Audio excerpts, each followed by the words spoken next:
कोई कमी है तो पत्र आपको एपीओ मेंस की तैयारी करने वाले बच्चों के लिए पत्र वापस एक बार रिपीट करवा दें। निबंध जो आता है आपका, उस निबंध और लेख को आप जैसे 150 शब्दों में आता है तो उनको आप एक किताब दृष्टि की ले आए। दृष्टि की अच्छी एक किताब आती है, उसको लाके उनमें से लेटेस्ट समसामयिक निबंध आप पढ़ते रहें। उसमें समसामयिक निबंध आपको लगेंगे कि ये निबंध ठीक है, बाकी मैं भी उनमें देख करके आपको जो टेलीग्राम चैनल पर डाल दूंगा या यहाँ आपको वीडियो में बता दूंगा। वो उसके साथ साथ एक बात और बता देता हूँ, जो एपी मेंस की तैयारी कर रहे हैं और ऐसे अच्छा लिखना चाहते हैं तो कुछ विद्वानों की पंक्तियां, जिससे मान लो नारी से संबंधित, नारी उत्थान से संबंधित, नारी सशक्तिकरण से संबंधित कोई निबंध आता है या एआई से संबंधित कोई निबंध आता है तो उसकी शुरुआत कैसे करें, उससे संबंधित कुछ कोटेशन आप जरूर याद कर लें। वो कैसे याद करेंगे, जैसे आपके कोई भी अखबार घर पे आता है, उस अखबार के बीच में एक लेख आता है जिसको हम संपादकीय पृष्ठ कहते हैं। उस लेख को आप जरूर पढ़ें, वो समसामयिक लेख होता है और लगभग मैं आपको कहता हूं कि उन्हीं में से वो दे देते हैं। समसामयिक माने उस समय की जब घटना, समसामयिक और सामयिक बात एक ही है, तो वो लेख आप जरूर उसमें से कर लें। वो लेख जैसे आप याद करेंगे या पढ़ेंगे उसको तो आपके कुछ शब्द याद रहेंगे। तो लेख, एक तो लेख क्या करें, दृष्टि वाली वो बुक आती है वो ले आए।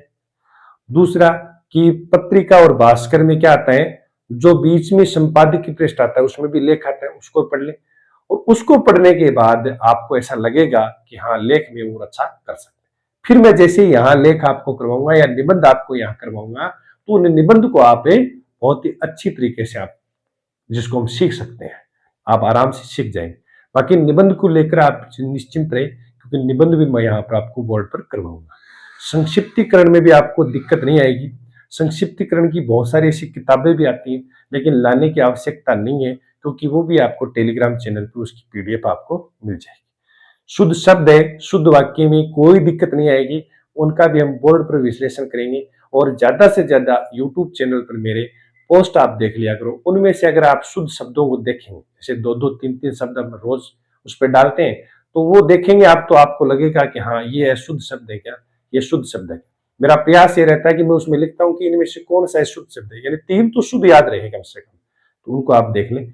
एपीओ मेंस की तैयारी करने वाले बच्चे हैं वो लगातार प्रैक्टिस लिखने की जरूर करें। अगर लिखने की प्रैक्टिस आपकी नहीं है तो प्रश्न छूटने की संभावना रहती है या राइटिंग फिर गड़बड़ हो जाती है, जल्दबाजी। इसलिए ये जो पत्र लिखवा रहे हैं, इन पत्रों को आप क्या करें, अभ्यास करें लिखने का। इन पत्रों के अभ्यास से संबंधित अन्य जो पत्र हैं वो आपको टेलीग्राम चैनल पर मिल जाएंगे। आपको जल्द ही वो